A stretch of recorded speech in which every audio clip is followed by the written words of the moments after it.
নমস্কার সুপ্রিয় শ্রোতা বন্ধুরা, আজকের গল্পের আসরে রয়েছে রবীন্দ্রনাথ ঠাকুরের ছোট গল্প মধ্যবর্তিনী।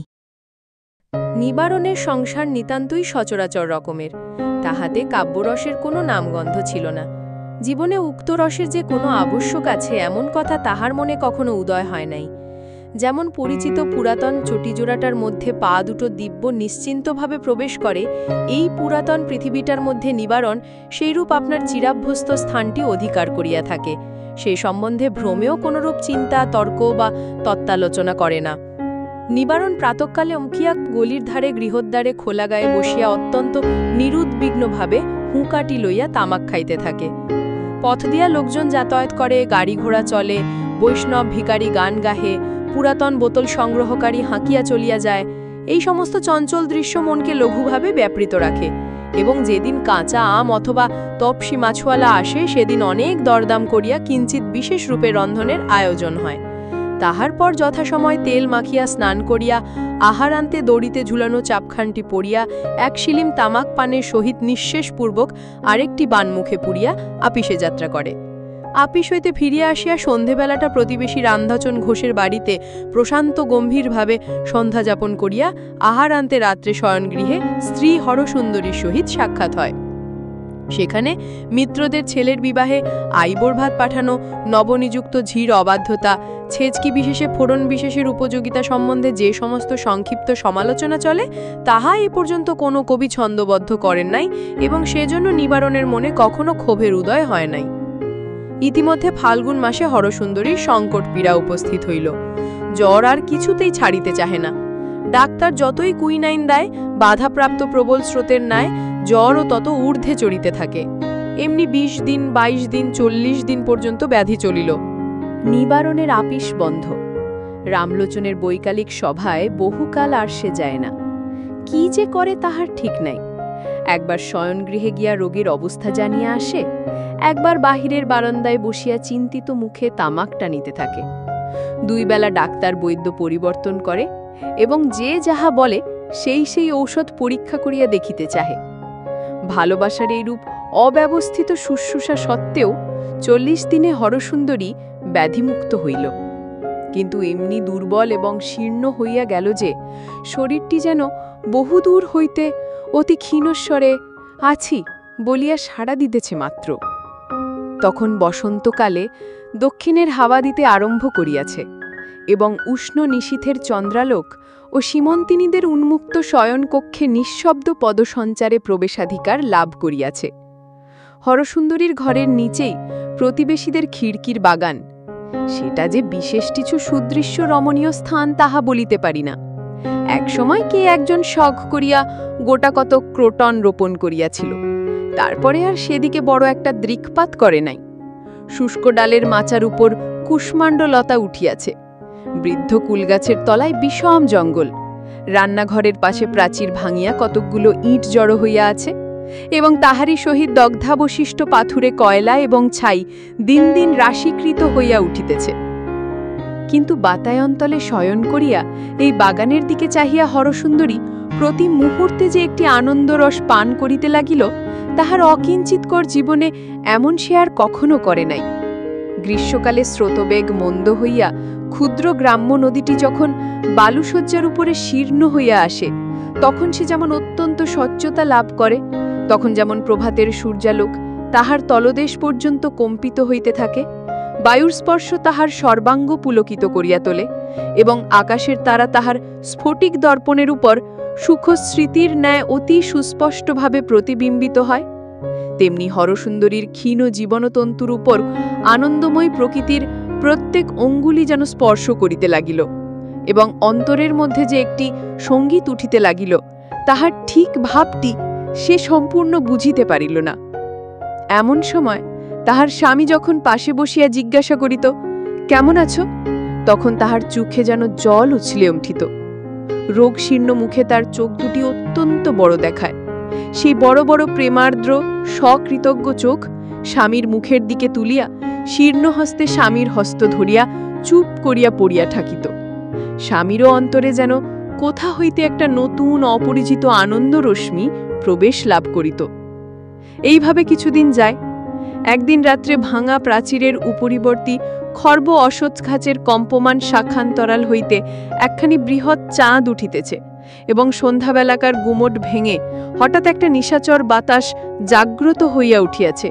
এমন সময় নিবারণের চুলের মধ্যে অঙ্গুলি বুলাইতে বুলাইতে হরসুন্দরী কহিল, আমাদের তো ছেলেপুলে কিছুই হইল না, তুমি আরও একটি বিবাহ করো।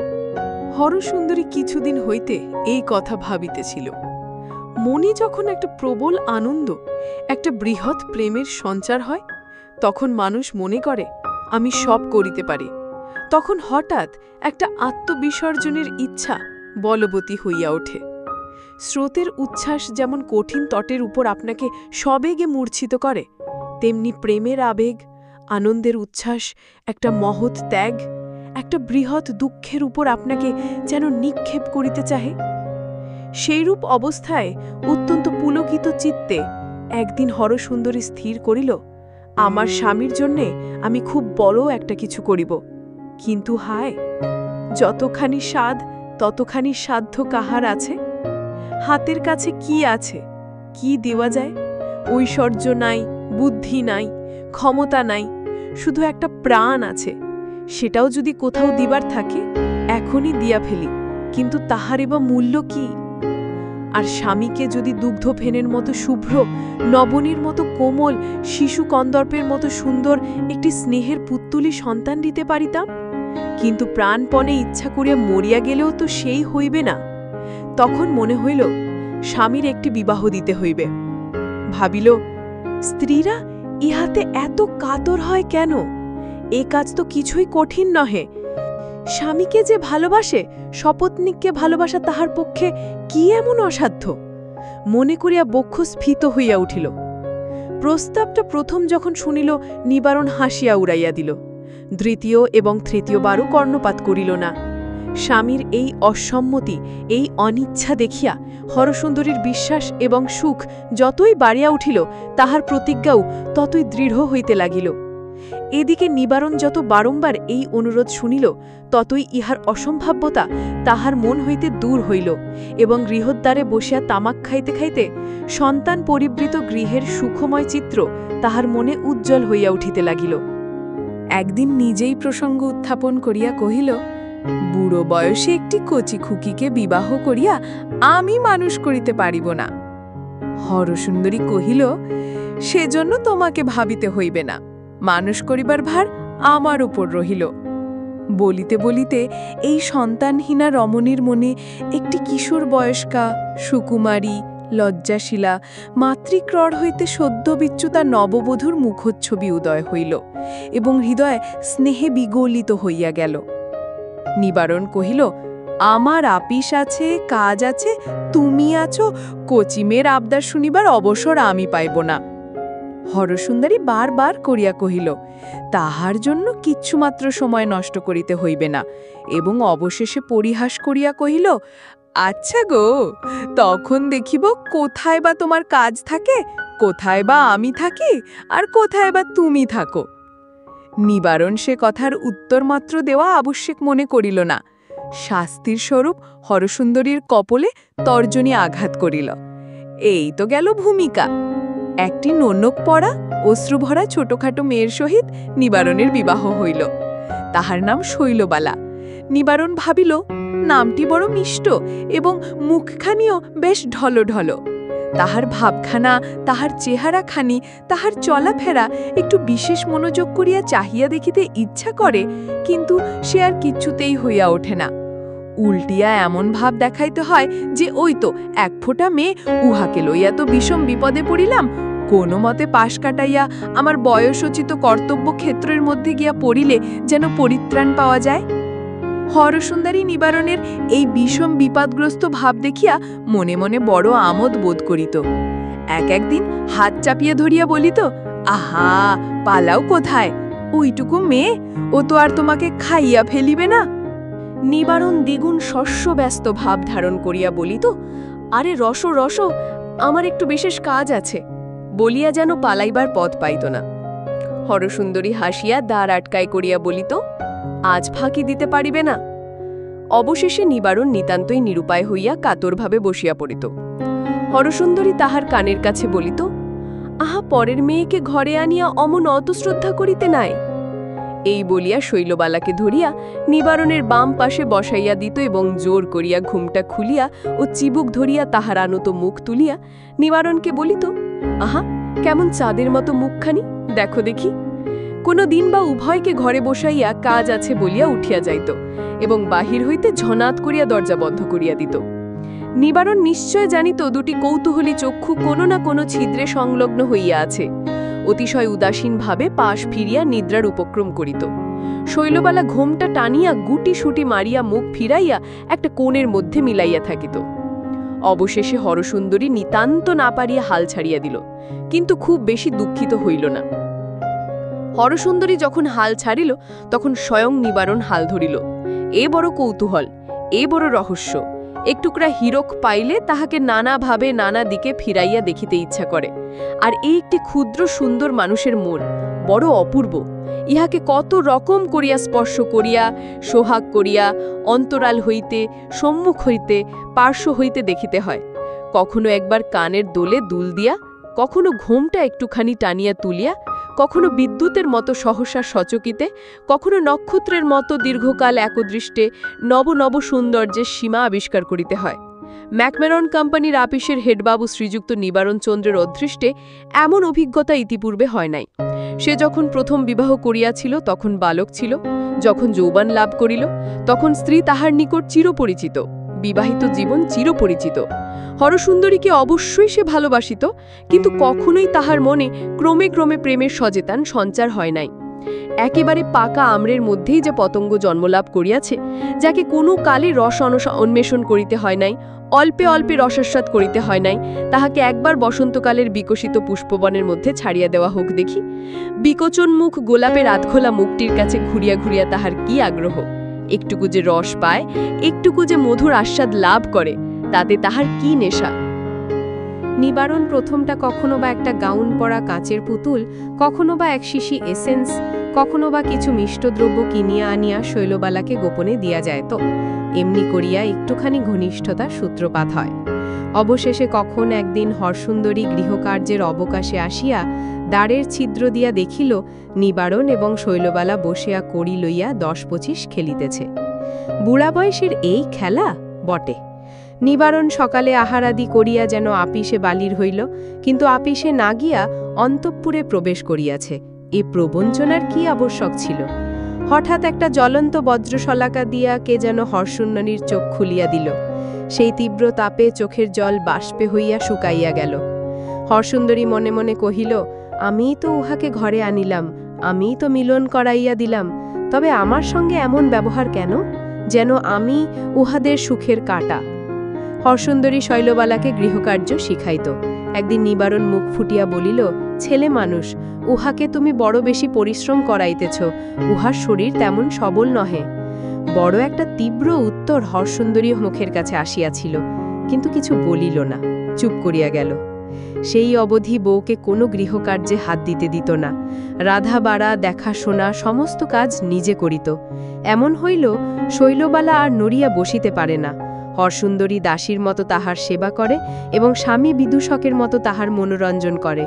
সংসারের কাজ করা, পরের দিকে তাকানো যে জীবনের কর্তব্য, এই শিক্ষাই তাহার হইল না।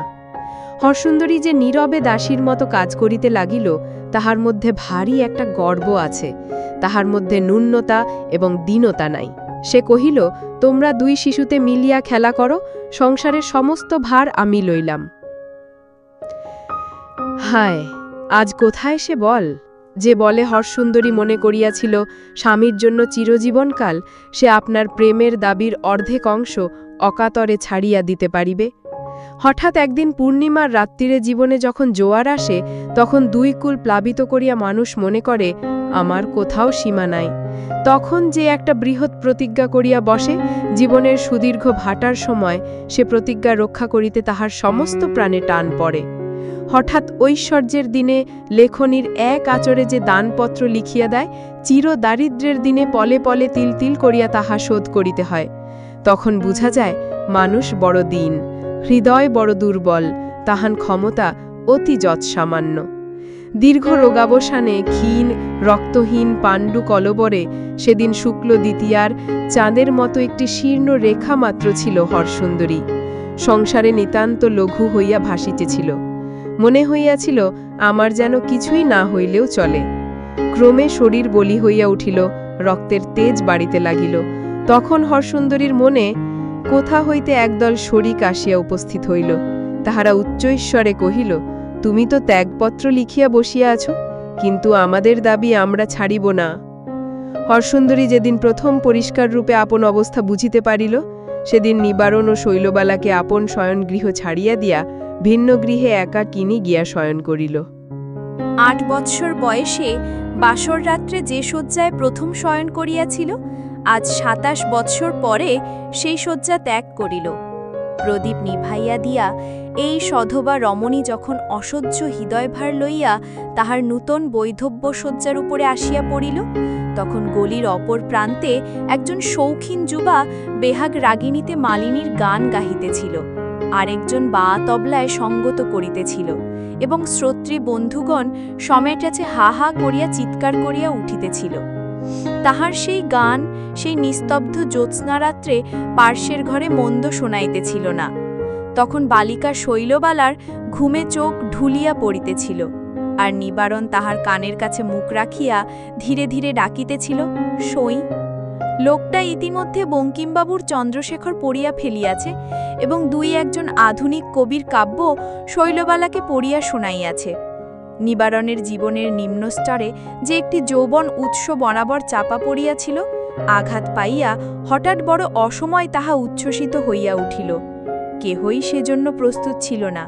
এই হেতু অকস্মাৎ তাহার বুদ্ধিশুদ্ধি এবং সংসারের সমস্ত বন্দোবস্ত উল্টাপাল্টা হইয়া গেল। সে বেচারা কোনো কালে জানিত না মানুষের ভিতরে এমন সকল উপদ্রবজনক পদার্থ থাকে, এমন সকল দুর্দাম দুরন্ত শক্তি, যাহা সমস্ত হিসাব কিতাব শৃঙ্খলা সামঞ্জস্য একেবারে 9-6 করিয়া দেয়। কেবল নিবারণ নহে, হরসুন্দরীও একটা নূতন বেদনার পরিচয় পাইল। এ কিসের আকাঙ্ক্ষা, এ কিসের দুঃসহ যন্ত্রণা? মন এখন যাহা চায় কখনো তো তাহা চায়েও নাই, কখনো তো তাহা পায়েও নাই। যখন ভদ্রভাবে নিবারণ নিয়মিত আফিসে যাইত, যখন নিদ্রার পূর্বে কিয়ৎকালের জন্য গোয়ালার হিসাব, দ্রব্যের মহার্ঘতা এবং লৌকিকতার কর্তব্য সম্বন্ধে আলোচনা চলিত, তখন তো এই অন্তর্বিপ্লবের কোনো সূত্রপাত মাত্র ছিল না। ভালোবাসিত বটে, কিন্তু তাহার তো কোনো উজ্জ্বলতা, কোনো উত্তাপ ছিল না। সে ভালোবাসা অপ্রজ্বলিত ইন্ধনের মতো ছিল মাত্র। আজ তাহার মনে হইল জীবনের সফলতা হইতে যেন চিরকাল কে তাহাকে বঞ্চিত করিয়া আসিয়াছে। তাহার হৃদয় যেন চিরদিন উপবাসী হইয়া আছে। তাহার এই নারী জীবন বড় দারিদ্রেই কাটিয়াছে। সে কেবল হাটবাজার, পান মশলা তরিতরকারির ঝঞ্ঝাট লইয়াই 27টা অমূল্য বৎসর দাসীবৃত্তি করিয়া কাটাইল। আর আজ জীবনের মধ্যপথে আসিয়া দেখিল, তাহারই শয়নকক্ষের পার্শ্বে একটি গোপন মহামহেশ্বর্য ভাণ্ডারের কুলুপ খুলিয়া একটি ক্ষুদ্র বালিকা একেবারে রাজরাজেশ্বরী হইয়া বসিল। নারী দাসী বটে, কিন্তু সেই সঙ্গে নারী রানীও বটে। কিন্তু ভাগাভাগি করিয়া একজন নারী হইল দাসী, আরেকজন নারী হইল রানী। তাহাতে দাসীর গৌরব গেল, রানীর সুখ রহিল না। কারণ শৈলবালাও নারী জীবনের যথার্থ সুখের স্বাদ পাইল না। এত অবিশ্রাম আদর পাইল যে ভালোবাসিবার আর মুহূর্ত অবসর রহিল না। সমুদ্রের দিকে প্রবাহিত হইয়া সমুদ্রের মধ্যে আত্মবিসর্জন করিয়া বোধহয় একটি নদীর মহৎ চরিতার্থতা আছে, কিন্তু সমুদ্র যদি জোয়ারের টানে আকৃষ্ট হইয়া ক্রমাগতই নদীর উন্মুখিনী হইয়া রহে, তবে নদী কেবল নিজের মধ্যেই নিজে স্ফীত হইতে থাকে। সংসার তাহার সমস্ত আদর সোহাগ লাইয়া দিবারাত্র শৈলবালার দিকে অগ্রসর হইয়া রইল। তাহাতে শৈলবালার আত্ম আদর অতিশয় উত্তুঙ্গ হইয়া উঠিতে লাগিল। সংসারের প্রতি তাহার ভালোবাসা পড়িতে পাইল না। সে জানিল আমার জন্যই সমস্ত, এবং আমি কারু জন্যে নহি। এ অবস্থায় যথেষ্ট অহংকার আছে, কিন্তু পরিতৃপ্তি কিছুই নাই। একদিন ঘনঘর মেঘ করিয়া আসিয়াছে, এমনি অন্ধকার করিয়াছে যে ঘরের মধ্যে কাজকর্ম করা অসাধ্য। বাহিরে ঝুপঝুপ করিয়া বৃষ্টি হইতেছে। কুলগাছের তলায় লতাগুল্মের জঙ্গল জলে প্রায় নিমগ্ন হইয়া গিয়াছে, এবং প্রাচীরের পার্শ্ববর্তী নালা দিয়া ঘোলা জলস্রোত কলকল শব্দে বহিয়া চলিয়াছে। হরসুন্দরী আপনার নূতন শয়নগৃহের নির্জন অন্ধকারে জানলার কাছে চুপ করিয়া বসিয়া আছে। এমন সময় নিবারণ চোরের মতো ধীরে ধীরে দ্বারের কাছে প্রবেশ করিল। ফিরিয়া যাইবে কি অগ্রসর হইবে ভাবিয়া পাইল না। হরসুন্দরী তাহা লক্ষ্য করিল, কিন্তু একটি কথাও কহিল না। তখন নিবারণ হঠাৎ একেবারে তীরের মতো হরসুন্দরীর পার্শ্বে গিয়া এক নিঃশ্বাসে বলিয়া ফেলিল, গোটা কত গহনার আবশ্যক হইয়াছে। জানো তো, অনেকগুলো দেনা হইয়া পড়িয়াছে, পাওনাদার বড়ই অপমান করিতেছে। কিছু বন্ধক রাখিতে হইবে, শীঘ্রই ছাড়াইয়া লইতে পারিব। হরসুন্দরী কোনো উত্তর দিল না। নিবারণ চোরের মতো দাঁড়াইয়া রহিল। অবশেষে পুনশ্চ কহিল, তবে কি আজ হইবে না? হরসুন্দরী কহিল, না। ঘরে প্রবেশ করাও যেমন শক্ত, ঘর হইতে অবিলম্বে বাহির হওয়াও তেমনি কঠিন। নিবারণ একটু এদিকে ওদিকে চাহিয়া ইতস্তত করিয়া বলিল, তবে অন্যত্র চেষ্টা দেখিগে যাই, বলিয়া প্রস্থান করিল।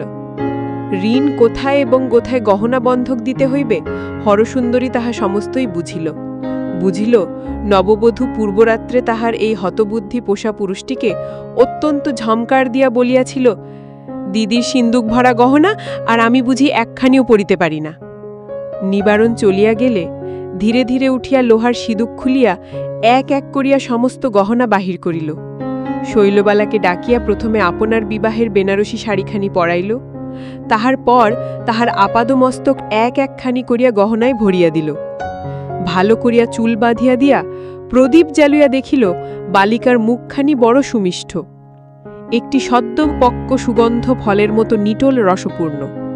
শৈলবালা যখন ঝমঝম করিয়া চলিয়া গেল, সেই শব্দ বহুক্ষণ ধরিয়া হরসুন্দরী শিরার রক্তের মধ্যে ঝিমঝিম করিয়া বাজিতে লাগিল। মনে মনে কহিল, আজ আর কি লইয়া তোতে আমাতে তুলনা হইবে। কিন্তু একসময় আমারও তো ওই বয়স ছিল, আমিও তো অমনি যৌবনের শেষ রেখা পর্যন্ত ভরিয়া উঠিয়াছিলাম। তবে আমাকে সে কথা কেহ জানাই নাই কেন? কখন সেদিন আসিল এবং কখন সেদিন গেল তাহা একবার সংবাদও পাইলাম না। কিন্তু কি গর্বে, কি গৌরবে, কি তরঙ্গ তুলিয়া শৈলবালা চলিয়াছে। হরসুন্দরী যখন কেবলমাত্র ঘরকন্যা জানিত, তখন এই গহনাগুলি তাহার কাছে কত দামি ছিল। তখন কি নির্বোধের মতো এ সমস্ত এমন করিয়া এক মুহূর্তে হাতছাড়া করিতে পারিত? এখন ঘরকন্যা ছাড়া আরেকটা বড় কিসের পরিচয় পাইয়াছে। এখন গহনার দাম, ভবিষ্যতের হিসাব সমস্ত তুচ্ছ হইয়া গিয়াছে। আর শৈলবালা সোনামানিক ঝকমক করিয়া শয়নগৃহে চলিয়া গেল। একবার মুহূর্তের তরে ভাবিলও না হরসুন্দরী তাহাকে কতখানি দিল। সে জানিল চতুর্দিক হইতে সমস্ত সেবা, সমস্ত সম্পদ, সমস্ত সৌভাগ্য স্বাভাবিক নিয়মে তাহার মধ্যে আসিয়া পরিসমাপ্ত হইবে। কারণ সে হইল শৈলবালা, সে হইল সই। এক একজন লোক স্বপ্নাবস্থায় নির্ভীকভাবে অত্যন্ত সংকটের পথ দিয়া চলিয়া যায়, মুহূর্তমাত্র চিন্তা করে না। অনেক জাগ্রত মানুষেরও তেমনি চির স্বপ্নাবস্থা উপস্থিত হয়। কিছুমাত্র জ্ঞান থাকে না, বিপদের সংকীর্ণ পথ দিয়া নিশ্চিন্ত মনে অগ্রসর হইতে থাকে। অবশেষে নিদারুণ সর্বনাশের মধ্যে গিয়ে জাগ্রত হইয়া ওঠে। আমাদের ম্যাকমোরান কোম্পানির হেডবাবুটিরও সেই দশা।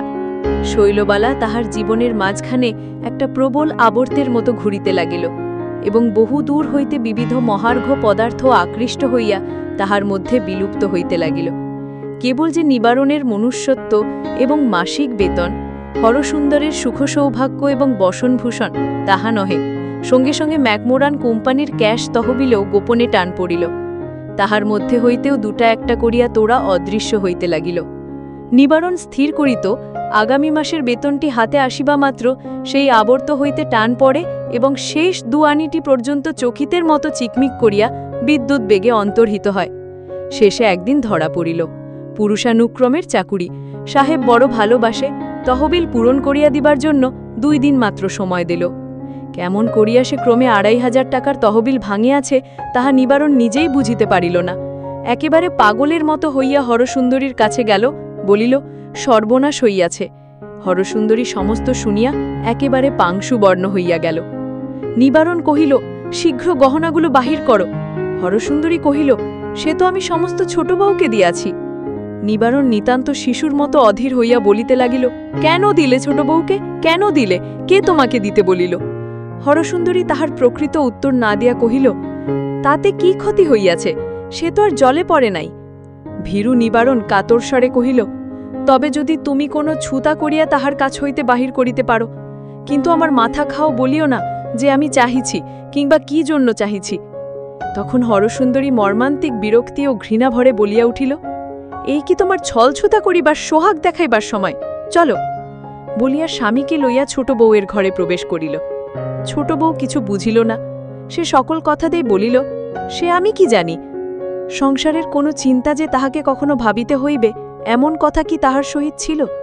সকলে আপনার ভাবনা ভাবিবে এবং সকলে মিলিয়া শৈলবালার আরাম চিন্তা করিবে। অকস্মা দিহার ব্যতিক্রম হয়, এ কি ভয়ানক অন্যায়! তখন নিবারণ শৈলবালার পায়ে ধরে কাঁদিয়া পড়িল। শৈলবালা কেবলই বলিল, সে আমি জানি না, আমার জিনিস আমি কেন দিব? নিবারণ দেখিল ওই দুর্বল ক্ষুদ্র সুন্দর সুকুমারী বালিকাটি লোহার সিন্দুকের অপেক্ষাও কঠিন। হরসুন্দরী সংকটের সময় স্বামীর দুর্বলতা দেখিয়া ঘৃণায় জর্জরিত হইয়া উঠিল। শৈলবালার চাবি বলপূর্বক কাঢ়িয়া লইতে গেল। শৈলবালা তৎক্ষণাৎ চাবির গোছা প্রাচীর লঙ্ঘন করিয়া পুষ্করিণীর মধ্যে ফেলিয়া দিল। হরসুন্দরী হতবুদ্ধি স্বামীকে কহিল, তালা ভাঙিয়া ফেল। শৈলবালা প্রশান্ত মুখে বলিল, তাহা হইলে আমি গলায় দড়ি দিয়ে মরিব। নিবারণ কহিল, আমি আর একটা চেষ্টা দেখিতেছি, বলিয়া এলোথেলো বেশে বাহির হইয়া গেল। নিবারণ 2 ঘণ্টার মধ্যে পৈতৃক বাড়ি 2500 টাকায় বিক্রয় করিয়া আসিল। বহু কষ্টে হাতে বেড়িটা বাঁচিল, কিন্তু চাকরি গেল। স্থাবর জঙ্গমের মধ্যে রহিল কেবলমাত্র 2টি মাত্র স্ত্রী। তাহার মধ্যে ক্লিশকাতর বালিকা স্ত্রীটি গর্ভবতী হইয়া নিতান্ত স্থাবর হইয়াই পড়িল। গলির মধ্যে একটি ছোট স্যাঁতসেঁতে বাড়িতে এই ক্ষুদ্র পরিবার আশ্রয় গ্রহণ করিল। ছোট বউয়ের অসন্তোষ এবং অসুখের আর শেষ নাই। সে কিছুতেই বুঝিতে চায় না তাহার স্বামীর ক্ষমতা নাই। ক্ষমতা নাই যদি, তো বিবাহ করিল কেন? উপরের তলায় কেবল 2টি মাত্র ঘর। একটি ঘরে নিবারণ ও শৈলবালার শয়নগৃহ, আরেকটি ঘরে হরসুন্দরী থাকে। শৈলবালা খুঁতখুত করিয়া বলে, আমি দিনরাত্রি শোবার ঘরে কাটাইতে পারি না। নিবারণ মিথ্যা আশ্বাস দিয়া বলিত, আমি আর একটা ভালো বাড়ির সন্ধানে আছি, শীঘ্র বাড়ি বদল করিব। শৈলবালা বলিত, কেন? ওই তো পাশে আরেকটা ঘর আছে। শৈলবালা তাহার পূর্ব প্রতিবেশিনীদের দিকে কখনো মুখ তুলিয়া চাহে নাই। নিবারণের বর্তমান দুরাবস্থায় ব্যথিত হইয়া তাহারা একদিন দেখা করিতে আসিল। শৈলবালা ঘরে খিল দিয়া বসিয়া রহিল, কিছুতেই দ্বার খুলিল না। তাহারা চলিয়া গেলে রাগিয়া কাঁদিয়া উপবাসী থাকিয়া হিস্টিরিয়া করিয়া পাড়া মাথায় করিল। এমনতর উৎপাত প্রায় ঘটিতে লাগিল। অবশেষে শৈলবালার শারীরিক সংকটের অবস্থায় গুরুতর পীড়া হইল, এমনকি গর্ভপাত হইবার উপক্রম হইল। নিবারণ হরসুন্দরী 2 হাত ধরিয়া বলিল, তুমি শৈলকে বাঁচাও। হরসুন্দরী দিন রাত্রি নাই শৈলবালার সেবা করিতে লাগিল। তিলমাত্র ত্রুটি হইলে শৈল তাহাকে দুর্বাক্য বলিত। সে একটি উত্তর মাত্র করিত না। শৈল কিছুতেই সাগু খাইতে চাহিত না, বাটি শুদ্ধ ছুড়িয়া ফেলিত। জ্বরের সময় কাঁচা আমের অম্বল দিয়া ভাত খাইতে চাহিত, না পাইলে রাগিয়া কাঁদিয়া অনর্থবাদ করিত। হরসুন্দরী তাহাকে লক্ষ্মী আমার, বোন আমার, দিদি আমার বলিয়া শিশুর মতো ভুলাইতে চেষ্টা করিত, কিন্তু শৈলবালা বাঁচিল না।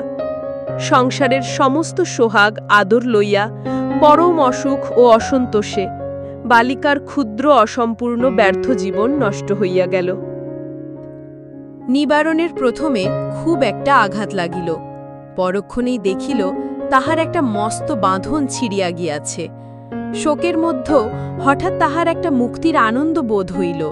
হঠাৎ মনে হইল এতদিন তাহার বুকের ওপর একটা দুঃস্বপ্ন চাপিয়াছিল, চৈতন্য হইয়া মুহূর্তের মধ্যে জীবন নিরতিশয় লঘু হইয়া গেল। মাধবী লতাটির মতো এই যে কোমল জীবন পাশ ছিড়িয়া গেল, এই কি তাহার আদরের শৈলবালা? হঠাৎ নিঃশ্বাস টানিয়া দেখিল, না, সে তাহার উদ্বন্ধন রজ্জু। আর তাহার চিরজীবনের সঙ্গিনী হরসুন্দরী? দেখিল সেই তো তাহার সমস্ত সংসার একাকিনী অধিকার করিয়া তাহার জীবনের সমস্ত সুখ দুঃখের স্মৃতি মন্দিরের মাঝখানে বসিয়া আছে, কিন্তু তবু মধ্যে একটা বিচ্ছেদ। ঠিক যেন একটি ক্ষুদ্র উজ্জ্বল নিষ্ঠুর ছুরি আসিয়া একটি হৃৎপিণ্ডের দক্ষিণ এবং বাম অংশের মাঝখানে বেদনাপূর্ণ বিদারণ রেখা টানিয়া দিয়া গেছে। একদিন গভীর রাত্রে সমস্ত শহর যখন নিদ্রিত, নিবারণ ধীরে ধীরে হরসুন্দরীর নিভৃত শয়নকক্ষে প্রবেশ করিল। নীরবে সেই পুরাতন নিয়ম মতো সেই পুরাতন শয্যার দক্ষিণ অংশ গ্রহণ করিয়া শয়ন করিল। কিন্তু এইবার তাহার সেই চির অধিকারের মধ্যে চোরের মতো প্রবেশ করিল। হরসুন্দরীও একটি কথা বলিল না, নিবারণও একটি কথা বলিল না। উহারা পূর্বে যেরূপ পাশাপাশি শয়ন করিত, এখনও সেই রূপ পাশাপাশি শুইল, কিন্তু ঠিক মাঝখানে একটি মৃত বালিকা শুইয়া রহিল। তাহাকে কেহ লঙ্ঘন করিতে পারিল না।